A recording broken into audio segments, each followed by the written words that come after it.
Alors, les nombres en anglais de 0 à 99. Ça a l'air un peu compliqué, non? Eh bien, on va voir ensemble qu'en fait, il y a un code, une logique très simple à déchiffrer. Une fois qu'on a la clé, franchement, tout devient limpide. Allez, on est parti pour craquer ce code ensemble. Ah, là voilà la fameuse question. C'est vrai ça. Pourquoi on dit 13 et 15 et pas 13 ou 15? C'est exactement le genre de petite bizarrerie qui nous met sur la piste. C'est un point de départ parfait pour comprendre comment tout le système fonctionne. On va éclaircir ce mystère et on verra, le reste suivra tout seul. Bon, alors pour commencer, il faut poser les fondations. C'est la première étape. Il y a un petit groupe de nombres, vraiment la base de la base, qu'il faut connaître par cœur. C'est sur ça qu'on va tout construire. Et les voilà, de 0 à 2. Bon, pour cela, il n'y a pas vraiment de secret ou de logique. Ce sont des mots uniques, il faut juste les mémoriser. C'est un peu comme les briques de base avec lesquelles on va pouvoir assembler tout le reste. Ok, maintenant que cette base est solide, c'est là que ça devient intéressant. On va découvrir le tout premier système, la première logique, celle des nombres de 13 à 19. C'est la fameuse période des teens. Alors là, la règle est super simple, vraiment.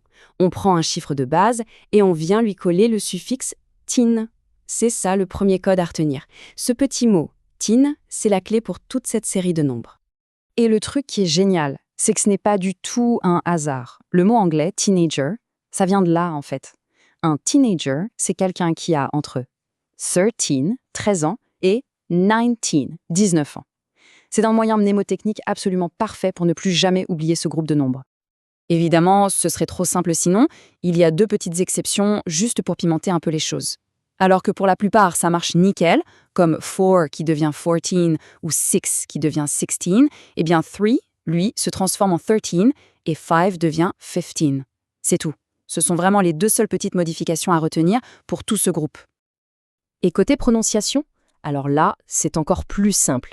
Il n'y a aucune exception. Zéro. L'accent tonique est toujours sur la fin. Sur le teen. Écoutez bien. 14, 16, 19. C'est ce petit détail de l'accent qui fait vraiment toute la différence à l'oral. Bon, on a vu les teens, maintenant on passe à l'étage supérieur, les dizaines, de 20 jusqu'à 90. Et là, on découvre un nouveau suffixe, un nouveau code qui est en fait très similaire au premier. Et ce nouveau suffixe magique, c'est ti, T-Y. Dès qu'on entend ce son à la fin d'un nombre, on sait tout de suite qu'on parle d'une dizaine. 20, 30, 40, c'est systématique.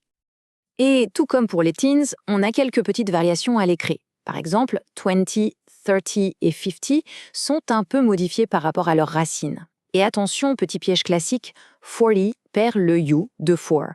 Et 80, lui, ne prend qu'un seul T. Voilà, ce sont juste quelques petits détails à garder dans un coin de la tête. Alors là, attention, c'est le point le plus important pour ne jamais les confondre à l'oral. Tout est une question d'accentuation. Pour les teens, souvenez-vous, l'accent est sur la fin. 13. Alors que pour les dizaines en T, l'accent est au début. 30. Entendez la différence? 13, 30. C'est ça qui permet de ne pas confondre 13 et 30 ou 16 et 60. Ok, on a nos briques de base, les unités, et on a nos dizaines. On a toutes les pièces du puzzle. Maintenant, qu'est-ce qu'on fait? Eh bien, on assemble tout ça pour créer n'importe quel nombre jusqu'à 99. Et franchement, c'est l'étape la plus facile. La formule est d'une simplicité déconcertante. On prend la dizaine, on met un petit trait d'union, et on ajoute l'unité, c'est tout. Par exemple, 20 et 1, ça donne 21. 80 et 7, eh bien ça donne 87. C'est une recette qui marche à tous les coups, sans exception. Ce petit trait d'union, il faut vraiment le voir comme de la colle. C'est lui qui vient fusionner la dizaine et l'unité pour en faire un seul mot composé. Que ce soit 21, 32 ou encore 98, le principe est toujours le même. Allez, pour être sûr que tout est bien clair, on se fait un petit récapitulatif rapide. Voici les quelques règles d'or à retenir pour ne plus jamais hésiter. En résumé, tout tient en quelques points clés. D'abord, on mémorise la base, les nombres de 0 à 12. C'est le socle. Ensuite, on utilise le suffixe teen pour la période ado, de 13 à 19, en pensant bien à accentuer la fin du mot. Puis, on passe au suffixe ti pour les dizaines, et là on accentue le début.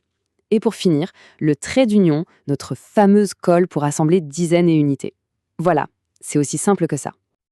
Voilà, le code est craqué. Normalement, la logique des nombres jusqu'à 99 n'a plus aucun secret. Mais évidemment, l'aventure ne s'arrête pas là. La question qui se pose maintenant, c'est quelle peut bien être la prochaine règle, le prochain modèle à apprendre pour dire 100, 1000 et tout ce qui vient après. C'est un tout nouveau système à explorer.